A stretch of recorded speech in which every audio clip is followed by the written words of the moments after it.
My pleasure. Thanks for having me, Steve. Yeah, I'm thinking now, I think it's 15 years Kubal has been, is it 2007? 2007, I think? 2000, we opened first in March 2006. 2007. Yep. You're making me now even feel a little bit older. I was going to say 15 years, so now... Don't even start. I've still got you by about 6 years on age. So you have a few more grades than I do. Yeah, I'm catching up. yeah. I'm catching up. So something to look forward to. We're still, again, I don't know if whatever 40s is the new 20s or 30s, but we're going to try to prove it right. How is Kubal life? Again, for anyone who does not know, I think most people know who Cafe Kubal is, what it does locally, because I know now when it comes to Eastwood, Sure. the shopping center, which is known formerly maybe as Sacred Melody Plaza, then Eastwood Plaza, a lot of people now call it the Kubal Plaza because of the corner. Right on the corner. And you've been there, but tell me a little bit about this journey, I would say, of coffee, but of everything, this journey of Cafe Kubal. Sure. I mean, it's really an overgrown hobby for me, and it's a passion for me, and that's why I'm doing it. I'm not really doing it to try to be rich or make money or whatever. If I was doing that, my model would be completely different. And staying local and involved in the community is really, really a big priority for us, and it's been that way ever since the beginning, and to be engaged and to talk to people and see what their needs are and participate in different fundraisers and just be ingrained in the community, and from a social aspect to sometimes an empathetic aspect, as well as employing various different people's. When I first started, it was people's cousins and brothers, and now these days it's their sons and daughters and nieces and nephews. So it's been a great ride, and thanks for having me and giving me a chance to talk about it. Awesome. I think on your bags of coffee, I think it's on some of your signs, because again, it's 2006, okay, not 2007, 2006, opening here in Eastwood, your first, I literally call it a mini cafe, but Yeah. you did roasting beans Right. beforehand. What got you going? Because I mean, again, you think of young people, they'll say, I want to be an astronaut, I want to be a doctor, I want to be an attorney. Nothing wrong with that. Those are all amazing. What made it say, I want to roast beans? And it was that a couple years earlier, right? A couple years earlier, I got my first roaster and roasted in my parents' basement for 2 years before I even opened up the first small cafe in Eastwood Plaza. And I just started reading different things about coffee and sourcing it, and was interested in where it came from. And in the more that I learned about it at that early stage, it was like, what's the Weezer song, the string you pull on the sweater, and it just started to get bigger and bigger and bigger, and pretty soon I didn't have enough time to do my job and continue the hobby, so I had to turn it into a livelihood, and that's when I decided to open up my first cafe in Eastwood Plaza. I still remember to this day, it probably was 2005 then, because I think we went on this journey together of opening your first cafe here in Eastwood, up to probably, it was close to a year probably before it actually opened, correct? Sure. So, Sure. And I remember to this day getting this bag of coffee. I think it was a brown, either or either copper bag, but it was, I don't even think it had a label on it or whatever, because again, you're so new.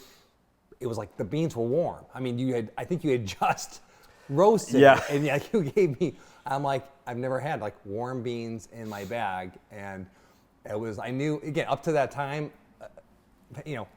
Folger, whatever it said, Maxwell House, whatever, but to have this was a whole new experience of taking coffee to the next level, and I was doing it before it was cool. That was I mean, it's probably true. You were doing it out of the passion of doing it. It's crazy, and in fact, if people know I live and breathe this community of Eastwood, and I am proud. We're not where we want to be, but we have come a long way over the past 15 to 20 years. Sure. Though I'll tell you, 16 years ago, not 15 but 16 years ago, that was a game changer for this community, because I remember how many people, even down to when I went for my first loan from the bank, and I told them my vision for this village shopping center. I said, I have this vision of this coffee place coming there, and I shared, and they were thinking, well, is it a Dunkin' Donuts? Is it a Tim Hortons? Is it something? And I shared this name, and they were like, what? And they were just so discouraging to me, and they said, a place like that will never make it in this community. And I said, oh, please, you got to give them a try. And I just think about that, like, a lot of those other places have all closed up locally. They're not even around. And 16 years later, the little, I think I measured it, it was like a couple hundred square feet. The original cafe, most people don't even realize, it's like a third of the size of what even currently 292 square feet. 290. I know that number for sure. And maybe just a little bit bigger than this little sitting area we have here. yeah, and I roasted the coffee in it too. I had a commercial size coffee roaster in that small spot. So we only had 5 or 6 bar stools on the windowsills, and then the rest was just the counter space and the roasting space and takeout. Yep. I think even the bathroom, we had a little pocket door, and you had to walk to the next the bookshop, Sacred Melody next door, to use the bathroom. You had to share your facilities and your mop sink, and you had to go down in the basement for the mop sink, and the early days. That is the early days Yep. before things happened. So you say that again, glorified hobby, which is cool. It's a passion, obviously. You're getting near 20 years of loving coffee beans. You're getting toward that, right? So what transpired to say, hey, I don't just want to have one? Because now, how many are there? How many locations are there? Is there 4 or 5 locations? What are there? 6. 6 locations there. What made that go? Was just to keep sharing that story, or what made the expansion happen? Well, like any passion, when you're really into it and you have the passion, love, and the fire and all that, that's not sustainable 24/7.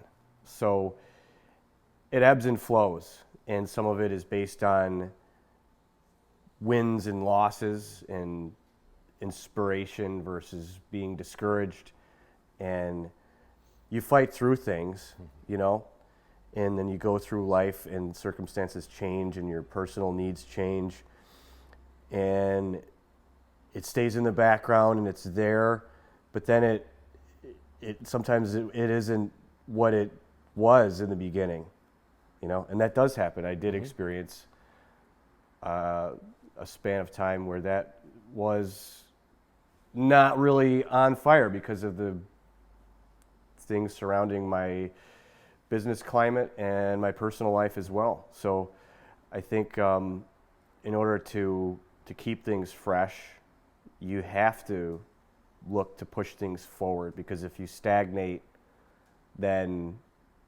that's what's going to happen. You're going to lose momentum. So I thought that I had to go forward. I had to push forward, and not just to try to sell more coffee, but to afford my passion more opportunities. Yeah. And that was the biggest reason for it. And I think it's good because it supports my kids. I have a lot of kids, and my family, and we take care of our family, but we also take care of our employees and their families, and we do a lot of things like that because it distinguishes us from your basic company that just is business and they're just about the bottom line, and nobody really wants to work for a place like that. When they think about, I want to work for a cool coffee shop, they want it to be something. They want it to have a pulse, they want it to have a vibe, they want it to have a spirit, and they want to impact in people's lives and make a difference in them, even if it's just elevating them just a tiny notch better and happiness before they go back out into the world. Even it's a small moment of peace and a good cup of coffee. I mean, what you're saying is not only so true as far as just the flows of business, but on top of that, the fact that I think people, and again, no offense to anyone who works a regular corporate job, or again, works in maybe a 9-to-5 field type thing. Small business is brutal, and it's one of the reasons why we want to share about life and leadership and Eastwood and small business and talk with other business owners, because small business is so brutal. There's no guarantee of next week. Then you add on the food industry, which has been, to me, I mean, you feel so bad. It's been plagued right now. Part of it is we're just coming on the back end of this really horrendous pandemic. Even just give me some of your thoughts. I mean, did you have even daily or monthly struggles of even staying focused because the changes were so great? Open, not open, closed, guidelines, customers, all different views on how you do things. How did you keep yourself grounded even during that time? Well, I can't say that I was grounded the whole time. Yeah. That difficult. Yeah. So, people get to hear it. They get to hear, yeah. There were so many variables that you could probably lose your mind, and I was pretty close at some point. But that's what owning a business is about, because if you're a rational person, I think I'm going to borrow this a little bit from Steve Jobs, that you have to be a little bit crazy. You can't be fully rational and want to do what I do. You can't, because during those times when it is hard, if all you're about is a transaction and all you're about is getting paid, you're going to give up, because sometimes the outlook is very bleak. And like you said, next week is not guaranteed. And if you're going to look under the hood of my company, you're going to see all kinds of things that make you think, hey, why is he still doing this if he's got all these things going on? And I do. I have plenty of things going on that are not fun parts of my life and that deplete my passion. So what do? I engage with my customers and talk to them, and I make coffee, and I drink coffee, and I go to different shows about coffee, like trade shows and industry-driven expos, as well as there's a community of local independent roasters abroad and online and globally that I tap into to see what other people are doing to keep it fresh. And it's like anything else, you get what you put into it, you know. And if you get off balance or out of whack in your endeavors, then it's easy for that to take a back burner. But it has to stay front and center all the time, and you have to do it every day. You know, what you're saying is so true when it comes to just what people don't see. They all they see is storefronts and hey, and they see a line of people. The day-to-day exhaustion and grind.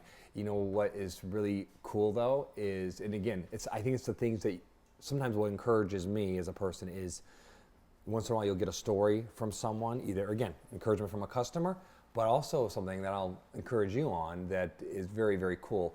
I cannot believe how many times when people either I do introduce myself to someone and they tell them where I'm from, and I'll say to them, oh yeah, you know, if you know the Eastwood Plaza in the area, like there again, Kubal's in the area here. I'll mention the Palace Theater, and they're like, yeah, I'm a former employee of Kubal.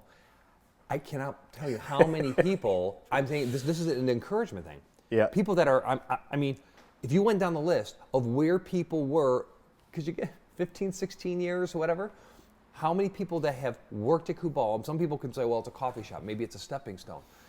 You have helped so many families and people that are now marketing executives, people that are corporate executives, people maybe that are teachers now. I mean, it's almost like you could have a genealogy or a family tree of the Kubal staff because you helped maybe through college. I mean, I just run into so many people and they're like, oh yeah, I worked there. And I forget how many years have gone by, and these people maybe are all in their late 20s or mid 30s.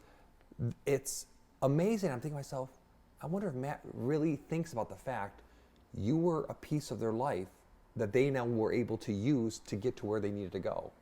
I mean, do you ever even think like that, or you ever hear a story from someone, or run into someone? You might not even know all the names of the workers because there's just been so many.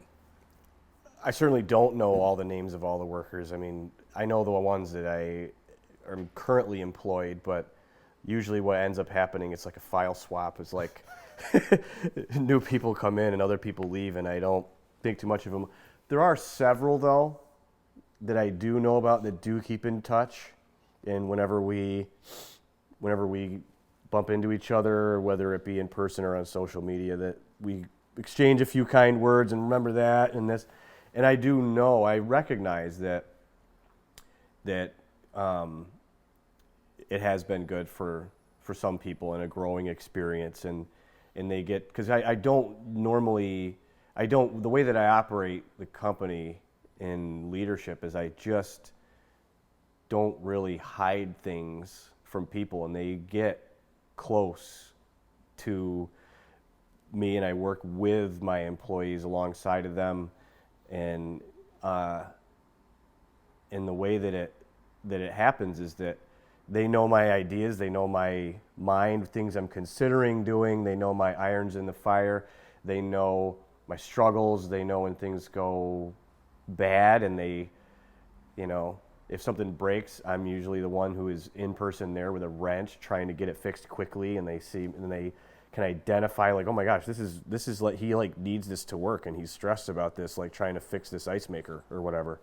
And I think it makes an impression on them, and it takes the veil away from if you were to work at like a larger corporation type coffee shop, and you get a totally different experience working for me. Yeah, that's awesome. As we get toward wrapping up here, a couple lightning round questions I love asking every business owner, every person here. Tell me right now, what would be a couple things that excite you either about this time of the year or right now what's going on in Kubal? What are the things that are exciting that bring you some joy and passion? Yeah, I think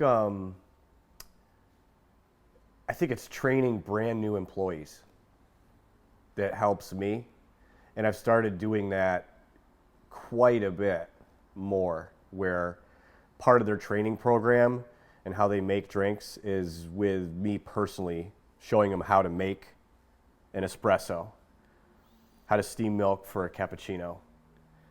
And that's what I do all the time, and just to see the light go on and then to watch them put it into practice after I'm done training them, and then watch them take that, and it excites them.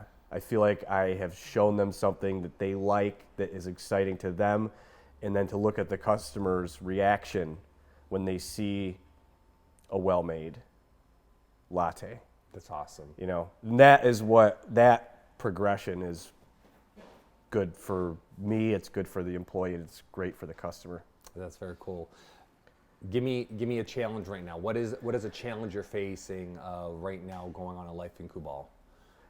I think it's just like anybody else in business in general, is supply chain logistics and reliability of getting things delivered to you in a timely fashion.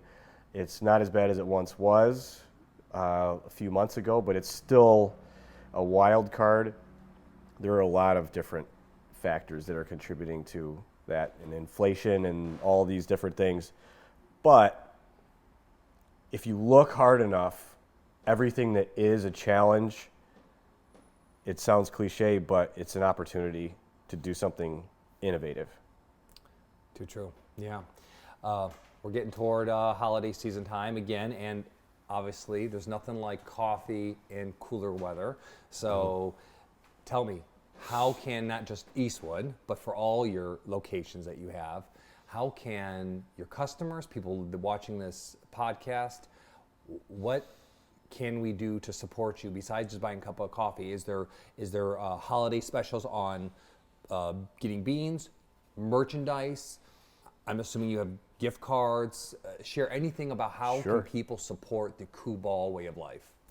Sure. We have this is a pretty exciting new thing that we're doing, and it's a coffee subscription, in-store cup of coffee subscription that you can do monthly, quarterly, yearly, where you come in, it's bottomless coffee. That's awesome. And that's a great gift for somebody who comes to one of our shops all the time, and they can use it all year. Yeah, that's very, very cool. Wow, bottomless coffee at Kubal, man. I'm going to be higher than a kite than I normally am. I'm already going, but that's awesome. Tune in, coming soon. Exactly. That'll be available. Yeah, I'm just going to start. Keep it under wraps. My marketing guy is probably gonna. Exactly. I'm going to Elliot. You know, shouldn't have told him yet. Yeah, exactly. Yeah, this is where we get the inside scoop here on the podcast. Again, if they want to get merchandise, everything else, you guys carry different things where people can give gifts to family members and friends for the holiday season, all that. They can get whatever you call them, box of Joes or the to-go things too for parties, like event. Absolutely, event we're going to have corporate. our usual swag and cups of coffee, and with hoodies, T-shirts, hats, and all that we have every holiday.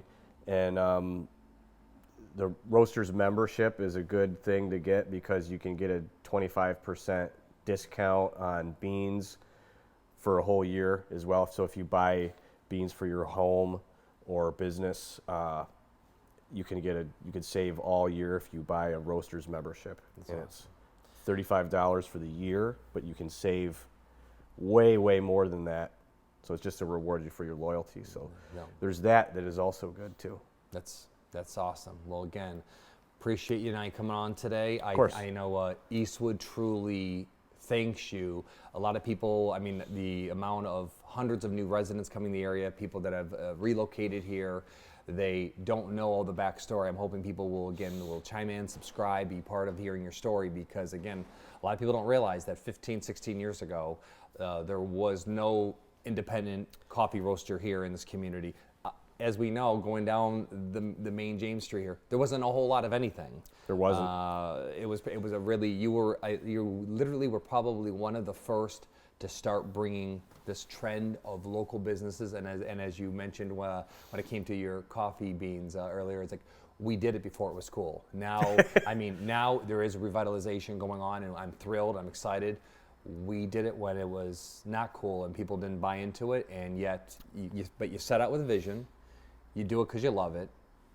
I think I heard you loud and clear. It's not about the money. It's about how to reach it, and it's the empathy that you offer what you do, and you're changing lives. You're changing the lives through what you're selling, but you're also changing lives of the people that are working for you too. So, right. The biggest thing, money is an ancillary effect. So do what you want, do what you love, do it well. The money will come. Absolutely. Well, thanks again for being on the Steven Skinner podcast today, Matt. Thank you. Awesome.